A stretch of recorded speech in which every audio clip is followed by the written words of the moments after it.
మీరు గవర్నెన్స్‌లో పార్ట్ మీరు. You are also part of the government even in his tenure. Right. Right. So, Amaravati కాకుండా ఒక్కటి కాకుండా అమరావతి అంటే ఇప్పటికి కూడా నాకు తెలీదండి. వెరీ హానెస్ట్‌గా నిజంగా మనస్ఫూర్తిగా రాయలసీమ సైడ్ వాళ్ళు గానీ, కోస్టల్ ఆంధ్ర వాళ్ళు గానీ మనస్ఫూర్తిగా ఇది మన రాజధాని అని ఒప్పుకున్నారో లేదో నాకు కూడా తెలవదు ఈ రోజుకి. సరే అది పక్కన పెడదాం. వాళ్ళని మనస్ఫూర్తిగా ఒప్పించే బాధ్యత ఇప్పుడున్న పొలిటికల్ ఫ్యాటర్నిటీది, గవర్నెన్స్‌ది బాధ్యతది. ఎందుకంటే ఇది సెంట్రల్ లొకేషన్. ఆ జస్టిఫికేషన్ చేయాలి. అది నా దృష్టిలో అంత చేయలేదేమో అనిపించింది ప్రీవియస్ గవర్నమెంట్‌లో కూడా. సరే అది పక్కన పెడితే ఇప్పుడు ఈ 3 రాజధానుల కాన్సెప్ట్ అనేది మీ దృష్టిలో అసలు ఎందుకొచ్చింది? అంటే దానికి ఒక రీజన్ ఉంటది కదా! అంటే ఊరికే ఇప్పుడు వాళ్ళు డీసెంట్రలైజేషన్ ఆఫ్ గవర్నెన్స్ అని చెప్పి తీసుకొచ్చారు. సో, ఈ జగన్ నెవర్ అగైన్ అనే దానికి, దీనికి ఏమన్నా సంబంధం పెట్టగలరా? అంటే ఎందుకు ఆయన 3 రాజధానులు ఆయన ఒక మంచి పర్పస్‌తో చేసి ఉండొచ్చు కదా! ఎందుకంటే డీసెంట్రలైజేషన్ చేస్తే 3 రీజియన్స్ డెవలప్ అవుతాయి అనుకోవచ్చు కదా! ఇక్కడంతా మళ్ళీ హైదరాబాద్ లాగానే ఒకే చోట సెంట్రలైజ్ చేసేసేసి డెవలప్ చేసి, ఆ తర్వాత మళ్ళీ కొట్టుకొని, మళ్ళీ విడిపోయిన తర్వాత రాయలసీమ ఒక రాజధాని లేదు, లేకపోతే ఉత్తరాంధ్రకి రాజధాని లేదు అనే ఒక భయంతో హైదరాబాద్ నుంచి నేర్చుకున్న పాఠాలతో ఒకే చోట వద్దు 3 చోట్ల చేద్దాం అన్న దానిలో తప్పేమన్నా ఉందా? సి ఆ రకమైనటువంటి ఆలోచన ప్రతిపాదించడానికి ఆయనకు హక్కు ఉంది. కానీ ఆ హక్కు ఆయన ఎలక్షన్ల ముందు ప్రతిపాదించుండి ఓకే. ఆ ప్రతిపాదన మీద ఎలక్షన్లకు వెళ్ళి ప్రజల నుంచి దాని మీద తీర్పు అడిగితే ఒక రకంగా ఉంటుంది. ఇది కంప్లీట్గా రాజకీయంగా అనైతికం అంటున్నాను నేను. అంటే రాజకీయాల ముందు, అంటే ఎలక్షన్ల ముందు వాళ్ళు ఎలక్షన్ల ముందేమో నేను అమరావతిలో ఇల్లు కట్టుకున్నాను, చంద్రబాబు నాయుడు గారు ఇల్లు కూడా కట్టుకోలేదు, ఓకే, అమరావతి రాజధాని ఎక్కడికి పోదు, మా మీద ఇటువంటి అసత్య ప్రచారాలు చేయడం తగదు అని చెప్పి ఆయన రాజకీయ సహచరులు అందరూ ఉమ్మారెడ్డి వెంకటేశ్వర్లు గారి దగ్గర నుంచి, రోజా గారి దగ్గర నుంచి అందరూ మాట్లాడిందే. ఓకే. మేలో ఎలక్షన్ రిజల్ట్స్ వచ్చినాయి, జూన్లో గవర్నమెంట్ ఫామ్ అయింది, డిసెంబర్ కల్లా మీరు 3 రాజధానులు పెడతాము, అమరావతిలో ఓన్లీ లెజిస్లేచర్ మాత్రమే ఉంచుతాము అని అనడం అది కంప్లీట్ ద్రోహం. ఓకే. ప్రజల్ని వంచడం, ప్రజలకు ద్రోహం చేయటమే, అమరావతి రైతులకి ద్రోహం చేయడం. ముందు చెప్పుండుంటే దాని మీద ఆధారపడి మీరు ఎలక్షన్లకు వెళ్ళి గెలిచిన తర్వాత అలాంటివి చేసి ఉండుంటే రాజకీయంగా కనీసం అనైతికం అని అనలేం. చట్టపరంగా అది కూడా చెల్లేది కాదు, అది వేరే అగ్రిమెంట్స్ ప్రకారం ఎస్టాబుల్ ఇవన్నీ ఉంటాయి. సో అది చెల్లేది కాదు. సో ప్రజాస్వామ్యంలో ప్రజలు ప్రభుత్వం మీద నమ్మకం కోల్పోయే ఒక సిచ్యుయేషన్ క్రియేట్ అయింది అక్కడ, అంతేనా? అంటే అమరావతి ప్రజలు 33,000 ఎకరాలు, అమరావతి ప్రజలే కాదుగా రాష్ట్ర ప్రజలు మొత్తం నమ్మకం కోల్పోతారుగా. అదేలేండి. అంటే ఒకటి మళ్ళీ ఒక ప్రభుత్వంతో అది ఏంటంటే ఒక మనుషులతో సంబంధం లేదు, ప్రభుత్వం కదా. ఒక ప్రభుత్వం ఒక కమిట్మెంట్ ఇచ్చిన తర్వాత మళ్ళీ ఇంకొక ప్రభుత్వం వచ్చి దాన్ని మళ్ళీ మార్చేసేస్తే నెక్స్ట్ ఇవ్వటం కూడా ఇక నమ్మరు. కరెక్ట్. అపనమ్మకం ఏర్పడింది. నేను మొన్న సెకీ అదానీ దీని మీద రౌండ్ టేబుల్ కాన్ఫరెన్స్ అయినప్పుడు కూడా ఒక విషయం చెప్పాను.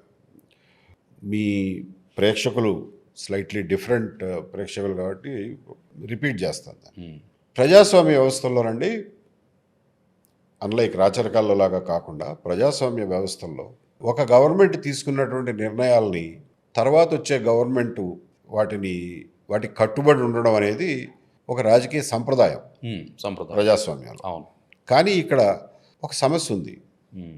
ఇవాళ ఉన్నటువంటి గవర్నమెంట్ తీసుకున్న నిర్ణయాలు వచ్చే గవర్నమెంట్ కూడా మీరు గవర్నమెంట్ మారినప్పుడు దానికి కట్టుబడి ఉండాలి అని అంటే మీరు ఏవైతే నిర్ణయాలు దీర్ఘకాలిక నిర్ణయాలు తీసుకుంటారో వాటి గురించి ప్రజాబాహుళ్యంలో ఒక విస్తృతమైనటువంటి చర్చ, ఈవెన్ అపోజిషన్ కూడా కాన్ఫిడెన్స్లోకి తీసుకుని కూర్చోబెట్టి వాళ్ళకు కూడా ఎక్స్ప్లెయిన్ చేసి అసెంబ్లీ లాంటి చోట్ల తీవ్రంగా దాని గురించి చర్చించి, అసెంబ్లీలో లేనటువంటి రాజకీయ పక్షాలు, ప్రజా సంఘాలు, ఎన్జిఓలు ఎంత విస్తృతంగా మీరు చర్చ జరపగలిగితే ప్రజలందరి ముందు మీ యొక్క ప్రపోజల్స్ని ముందు పెట్టి అందరూ ఒప్పుకుంటారని ఏమి చెప్పలేము. మెజారిటీ అసలు కనీసం మీరు దాన్ని చర్చగా పెట్టాలి. మూడ్ ఆఫ్ ద పీపుల్ తెలుసుకోవాలి. ఒక జనరల్ కాన్సెన్సస్ని మీరు అచీవ్ చేయగలగాలి. కానీ చేసినప్పుడు మాత్రమే మీరు మీ టెన్యూర్కి బియాండ్ యువర్ టెన్యూర్, మీ 5 సంవత్సరాల దాటి ప్రభావం ఉన్నటువంటి కార్యక్రమాలకి విస్తృత ప్రజా ఆమోదం ఉంటుంది. దానికి వచ్చే గవర్నమెంట్లు కూడా కట్టుబడి ఉండాలి అని మనం నైతికంగా డిమాండ్ చేయగలం. అంటే ఒక రెఫరెండము, ఒక సర్వే లాంటివి చేయాలని మీ అభిప్రాయం. ఫార్మల్గా రిఫరెండం అక్కర్లా, ఓట్లు అక్కర్లా, అసలు ముందు డిస్కషన్ జరగాలిగా, అవును. అందరినీ కాన్ఫిడెన్స్లోకి తీసుకోవాలిగా. అవును, మల్టిపుల్ సెగ్మెంట్స్ ఉంటారు, మల్టిపుల్ టీచర్స్ ఉంటారు, ఎంప్లాయీస్ రకరకాల అభిప్రాయాలు ఉంటాయి. మ్మ్. మ్మ్. మీకు ఇచ్చిన 5 ఏళ్ల టెన్యూర్లో 25 సంవత్సరాల ఇంపాక్ట్, 50 సంవత్సరాల ఇంపాక్ట్ ఉండే ప్రాజెక్టులు టేకప్ చేస్తామన్నప్పుడు విస్తృతంగా చర్చించాలి కదా. It is not your own project. అది ఈ రోజునే కాదుగా, రేపు వచ్చే జనరేషన్స్ కూడా మ్యాటర్ అవుతుంది కదా. వచ్చే గవర్నమెంట్స్ కూడా దాన్ని ముందుకు తీసుకెళ్ళాలి కదా. కాబట్టి ఆ అలవాటుని మన ప్రజాస్వామిక ప్రభుత్వాలు అలవాటు చేసుకోవాలి. అన్ఫార్చునేట్లీ ఇండియాలో అవును ఏ గవర్నమెంట్లో ఇంక్లూడింగ్ సెంట్రల్ గవర్నమెంట్లో కొంతవరకు చేస్తారు. ఓకే, కొంతవరకు కొంచెం ప్లానింగ్ కమిషన్ లేకపోతే నీతి ఆయోగ్లో కనీసం స్టేట్ గవర్నమెంట్స్ యొక్క వ్యూస్ వింటారు. వాళ్ళకు ఒక ఫోరము, వాళ్ళకు ఒక అవకాశం కల్పిస్తారు. మన దగ్గర ఎక్కడుంది అది? స్టేట్స్లో ఎక్కడుంది? సో అయితే ఇప్పుడు మీరు అనేది ఏంటంటే ఒక మెజారిటీ డెసిషన్ తీసుకునేటప్పుడు ఐ థింక్ వెస్ట్రన్ కంట్రీస్లో ఇది బెటర్ దాన్ ఇండియా అండి. నాకు తెలిసి కమ్యూనిటీ పార్టిసిపేషన్ ఉంటుంది, మూడ్ ఆఫ్ ది పీపుల్ తెలుసుకుంటారు. అదొకటి కదా, అపోజిషన్ కూడా మనకు అసలు అఖిలపక్షం అనేది ఇప్పుడు మీ మొహం నేను చూసుకోను, నా మొహం మీరు చూసుకునే స్టేజ్కి వచ్చినప్పుడు, ఒక పర్సనల్ వెంజెన్స్ పాలిటిక్స్ అయిపోయినప్పుడు అసలు ఇది వస్తుందన్న నమ్మకం నాకు లేదు. ఇప్పుడు ఎలా ఉందంటే రాజకీయ లేనప్పుడు, అది జరగనప్పుడు ఇలాంటివే జరుగుతుంటాయి. మరి దీనిలో మార్పు తీసుకురావడానికి మనం ఏం చేయొచ్చు అంటారు? ఖచ్చితంగా పొలిటికల్గా దీని మీద చర్చ జరగాలి. అందుకనే మీ ప్రేక్షకుల మీద నా నమ్మకం ఏంటంటే దీని గురించి ఆలోచించండి. ఒక ప్రజాస్వామిక ప్రభుత్వం, ప్రజాస్వామ్యంగా ఏర్పడినటువంటి ప్రభుత్వం టెన్యూర్ మీరు ఇచ్చింది 5 ఏళ్ళు. 5 ఏళ్లలో పూర్తయ్యే పనుల వరకే వీళ్ళు చేయగలరా, లేకపోతే బియాండ్ 5 years కూడా వీళ్ళు ప్లాన్ చేసి దాని మీద డెసిషన్స్ తీసుకోగలరా? నాగార్జున సాగర్ కట్టాలంటే 5 ఏళ్లలో అయ్యేది కాదు, పోలవరం 5 ఏళ్లలో అయ్యేది కాదు, అమరావతి 5 ఏళ్లలో అయ్యేది కాదు. 5 ఏళ్ళు దాటి ఈ ప్రాజెక్ట్ ఉంటుంది అన్నప్పుడు అందరినీ కూర్చోబెట్టి అందరికీ ఎక్స్ప్లెయిన్ చేసి వాళ్ళు అడిగిన డౌట్లన్నిటికీ పారదర్శకంగా డేటా అంతా వాళ్ళ ముందు పెట్టి చర్చించాల్సిన బాధ్యత ఉందా లేదా? ఉందండి, అది ఖచ్చితంగా ఉండాలి. అది ఏ గవర్నమెంట్ చేసిందని నేను అనుకోవట్లేదు. నో, కొన్నిసార్లు చేసినట్టు గుర్తు నాకు లాస్ట్ 30 yearsలో కొన్ని విషయాల్లో చేసినట్టు గుర్తు, కానీ చాలా వరకు చేయడంలా. అది చేయాల్సిన అవసరం ఉంది కదా. ఉంది, ఖచ్చితంగా ఉంది. ఈ అమరావతి ఫియాస్కో చూసిన తర్వాత అయినా మనం దాన్ని ఖచ్చితంగా చేయాలి కదా. సో దాన్ని కనీసం let us agree that it should be done. ఇప్పుడు ఫర్ ఎగ్జాంపుల్ మీరు వెస్ట్ గురించి మాట్లాడారు కాబట్టి I'll give you an example. 1935 government of India act 1935 అనేది బ్రిటన్లో చట్టం తీసుకొచ్చారు. ఓకే, బ్రిటిష్ పార్లమెంటే కదా అప్పట్లో చట్టాలు చేసింది. 1935లో, అంతకుముందు 1909లో ఒక రిఫార్ము.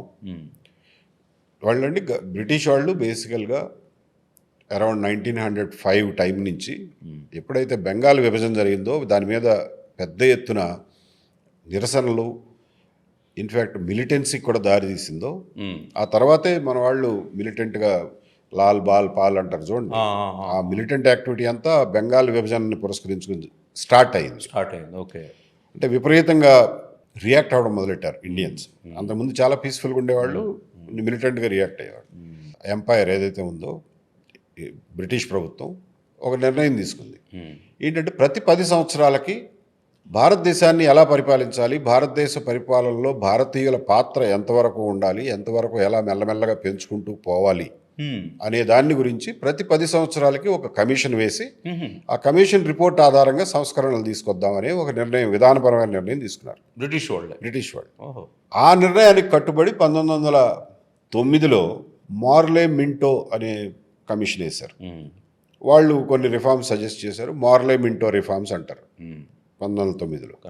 మళ్ళీ ఖచ్చితంగా 10 సంవత్సరాలకి 1919లో మాంటెగు షెల్మ్స్ఫోర్డ్ అని ఆ రిఫార్మ్ తీసుకొచ్చారు. అదొక కమిషన్. మళ్ళా 10 సంవత్సరాలకి రావాల్సినటువంటి కమిషన్ ఏదయ్యా అంటే సైమన్ కమిషన్. 1919 తర్వాత 29లో రిఫార్మ్స్ జరగాలి, 10 ఏళ్లకు ఒకసారి. సో సైమన్ కమిషన్ వేశారు. కానీ సైమన్ కమిషన్లో భారతీయులకి ప్రాతినిధ్యం లేకుండా చేశారు అని చెప్పి, అంటే అప్పటికి మన నేషనలిస్ట్ ఫెర్వరు పెరుగుతూ ఉంది, అంటే మన ప్రొటెస్ట్ లెవెల్స్ పెరుగుతున్నాయి. అందుకని వాడు కొంచెం డిటాచ్మెంట్ మోడ్లోకి వెళ్ళాడు. 1909, 1919 కమిషన్లకి మన వాళ్ళు ఎవరు అబ్జెక్షన్ చెప్పలా, నడిపేశారు. 1919లో ఇన్పుట్స్ తీసుకున్నారా? భారతీయుల ఇన్పుట్స్ నుంచి? తీసుకున్నారు. భారతీయుల దగ్గర నుంచి ఇన్పుట్స్ తీసుకునేవాళ్ళు. వాళ్ళ దృష్టిలో ఎంతవరకు మనం ప్రాతినిధ్యం పెంచవచ్చు అని. 1919 యాక్ట్ తర్వాతనే మీకు 1921 22లోనో రాష్ట్రాల్లో కౌన్సిల్స్ ఏర్పడినాయి. అప్పుడే మనకి మద్రాస్ ప్రావిన్స్కి ఒక ముఖ్యమంత్రి వచ్చాడు. ఓహో, ఓకే ఓకే, గాట్ ఇట్. అది ఆ సంస్కరణల ఫలితమే. రాజాజీ గారా ఆయన? రాజాజీ కాదండి, అప్పుడు ఫస్ట్లో వచ్చిన ఆయన బొల్లేని మునిస్వామి నాయుడు, ఓహో, వీళ్ళందరూ ఒక సిరీస్ ఆఫ్ ముఖ్యమంత్రులు వచ్చారు అప్పుడు. ఓకే, పేరుకు ముఖ్యమంత్రి కానీ ఇప్పుడున్న పవర్స్ ఉండేవి కావు. కరెక్ట్. లిమిటెడ్ పవర్స్తో, limited legislative British powers. Governance మీదే వాళ్ళు గవర్నరే అత్యున్నతం. కరెక్ట్. పేరుకు ఒక ముఖ్యమంత్రి అంటే భారతీయుల రిప్రజెంటేషను, వాళ్ళ పార్టిసిపేషను, డెమోక్రటిక్ ఎలక్షన్స్, వీటన్నిటిని మెల్లగా అలవాటు చేస్తున్నారు భారతీయులు. 1927 సైమన్ కమిషన్ వెనక్కి వెళ్ళిపోయిన తర్వాత దాని మీద ఒక ఇతమిద్దమైనటువంటి సంస్కరణలు ఏమి జరగల. 1929లో జరగాల్సిన సంస్కరణలు జరగల. ఓకే. కానీ బ్రిటిష్ గవర్నమెంట్ వాళ్ళు చెప్పిన దానికి కట్టుబడి భారతీయుల యొక్క రిప్రజెంటేషన్ పెంచాలి, చట్టసభలు లేకపోతే వాళ్ళకి లెజిస్లేటివ్ పవర్స్ ఇవ్వాలి అనే విధానపరమైన పాలసీ డెసిషన్ అయితే తీసుకుంది. తీసుకుని సైమన్ కమిషన్ చేయాల్సిన సంస్కరణలు వీటన్నిటినీ కలిపి కన్సాలిడేటెడ్గా 1935లో government of India act 1935 okay అని ఒక యాక్ట్ని రూపొందించింది, ముసాయిదా రూపొందించింది, డ్రాఫ్ట్. ఆ డ్రాఫ్ట్ నుండి బ్రిటిష్ పార్లమెంట్ ఆ రోజుల్లో బ్రిటిష్ పార్లమెంట్ నాకు గుర్తున్నంత వరకు 60 రోజుల్లో ఏమో డిస్కస్ చేసింది ఒక యాక్ట్ని. అది ఇండియాకి సంబంధించిన యాక్ట్ని బ్రిటిష్ పార్లమెంట్లో 60 రోజులు డిస్కస్ చేశారు. సో అంటే వాళ్ళ దగ్గర బెస్ట్ ప్రాక్టీసెస్ కూడా చాలా ఉన్నాయి. అందులో ప్రతి వాక్యాన్ని మనం కాన్స్టిట్యూషన్కి, రాజ్యాంగాన్ని అప్రూవ్ చేసేటప్పుడు ఎలా అయితే ప్రతి ఆర్టికల్ని డిస్కస్ చేశారో వాళ్ళు 1935 గవర్నమెంట్ ఆఫ్ ఇండియా యాక్ట్ని 60 రోజుల పాటు బ్రిటిష్ పార్లమెంట్లో డిస్కస్ చేశారు. చేసి అప్పుడు పాస్ చేశారు. ఓకే. పార్లమెంట్లో డిస్కస్ చేశారంటే అపోజిషన్, రూలింగ్ పార్టీ ఇద్దరు డిస్కస్ చేస్తారు కదా. ఎందుకు అంటే 1935 government of India act ruling party ఏకపక్షంగా పాస్ చేసేస్తే రేపు పొద్దున గవర్నమెంట్ మారితే వాళ్ళు దాన్ని ఇంప్లిమెంట్ చేయాలి కదా, దానికి కట్టుబడి ఉండాలి కదా. ఉండాలి అంటే విస్తృతంగా చర్చించాలి కదా. అప్పుడు ఎలక్షన్స్ ఉండేయండి బ్రిటిష్ వాళ్ళు ఉన్నప్పుడు. మనకి ఇప్పుడు ప్రావిన్స్లకి కరెక్ట్. నేను చెప్పేది 1920s నుంచే ఎలక్షన్ స్టార్ట్ అయినాయి మనకి. ఓకే. ఎస్, డెమోక్రటిక్ ఎలక్షన్సే, కాకపోతే లిమిటెడ్ ఫ్రాంచైజ్ ఉంది. Right right right right.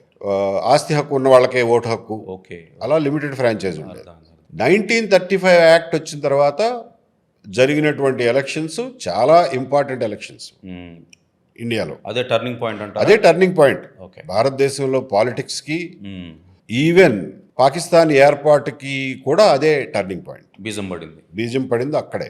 1935 act ప్రకారం 1936లోనో 7లోనో ప్రొవిన్షియల్ అసెంబ్లీ ఎలక్షన్స్ జరిగినాయి. సో ఇప్పుడు మీరు ఇప్పుడు చెప్తుంది ఏంటంటే ప్రజల భాగస్వామ్యం అనేది చాలా ఇంపార్టెంట్.